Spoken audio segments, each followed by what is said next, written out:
আপনার নাম কি? যতীন্দ্র রায়, বাবা হরেন্দ্র রায়। আপনার এই জায়গাটার নাম কি? এটার নাম পশ্চিম দুর্গাপুর। এটা কোন পঞ্চায়েত? এটা বোলপুর পঞ্চায়েত। আপনি কি এই এলাকার কৃষক? কৃষক হচ্ছে আমার জমি। আচ্ছা, আপনি কি কৃষি কাজ করছেন, ফসল করছিলেন? হ্যাঁ করছি, কতখানিতে করছিলেন? আমি 3 কানি করছি। আমার 1.5 কানি বাড়িতে নিছি আর 1.5 কানি গেত মার তার না ওই জ্বালা হয়ে পড়ছে, তা দাম দিতে না চলে।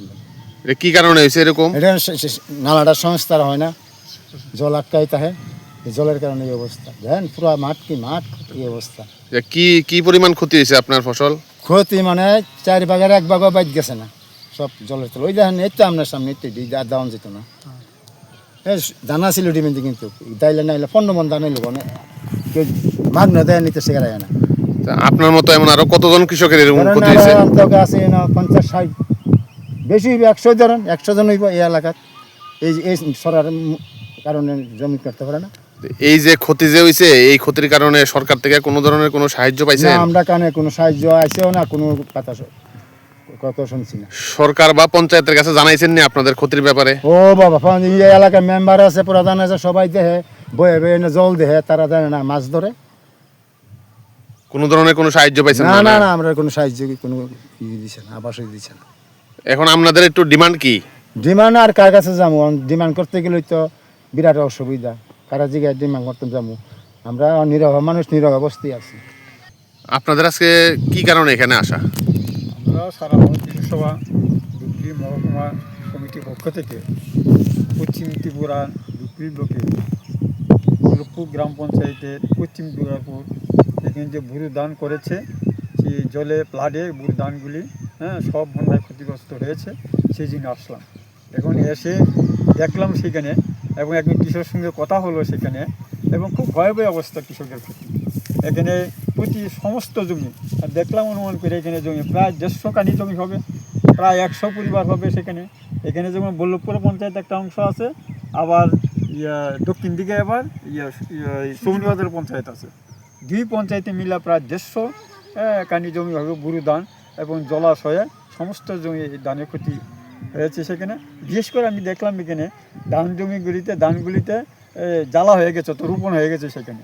এবং কৃষকের সাথে কথা বললাম, ওনারা বললেন যেই ধান হয়েছে ভালো ধান হয়েছে, কিন্তু 4 ভাগের 1 ভাগও ধান আমরা নিতে পারি না। এখন আমরা দেখলাম এখনও কৃষকরা সেখানে ধান কাটছেন, কিন্তু জলে ভর্তি, জলের থেকে পচা ধানগুলি তুলে নিচ্ছেন। ওতে বিরাট ক্ষতি হয়েছে। এবং ক্ষতির যে বিষয়, কেন ক্ষতি হলো, কেন প্লাট হয় আমরাও জানি। আমি কৃষকের জিজ্ঞাসা করলাম যে এখানে কচুয়া ছড়া একটা ছড়াই আছে, সেখানে 8-9 বছর হলো সেই কচুয়া ছড়া কোনো সংস্কার না হওয়াতে, এবং সেখানে পলিমারি টেনে সবগুলি কচুয়া ছড়াগুলি ভরাট হয়েছে। সামান্য বৃষ্টি হলে সেখানে জল আটকিয়া থাকে, যার ফলে এই বন্যা সৃষ্টি হয়। শুধু বুড়ো নয়, আমন ধানের ক্ষেত্রেও সেই সমস্যা তাদের হয়, তাদের ক্ষতি হয়। এবং আমরা জিজ্ঞাসা করলাম, আপনারা কি সরকারিভাবে কোনো সাহায্য পেয়েছেন, বা সরকারের প্রতিনিধি বা আধিকারিক এসেছেন? তারা বলেছেন না, কোনো সরকারি যে প্লাট হয়েছে, কোনো সরকারি বা কৃষি দপ্তর থেকে কোনো সরকারি প্রতিনিধি আসেনি, দেখিনি, এবং আমাদের খুঁজও নেয়নি। আমরা বলার চেষ্টা করছিলাম পঞ্চায়েতগুলিতে, তার উনি বললেন যে পঞ্চায়েতে সবাই এখানে আসে, দেখো তো ক্ষতি, কিন্তু কোনো সংস্থাই কৃষকের সাহায্য করার জন্য এগিয়ে আসেনি। তার জন্য আমরা বললাম, চলুন না আমরা সঙ্গে আমরা ডুকলি ব্লকে যাব, বিডিওর কাছে বলবো যে কচুয়া ছড়াটা জরুরি ভিত্তিতে সংস্কার করার জন্য। কচুয়া ছড়ার দিন সংস্কার করা হয়, প্রায় এখানে 150 পরিবার বা 100 পরিবার তাদের জমিগুলি রোপণ করতে পারে।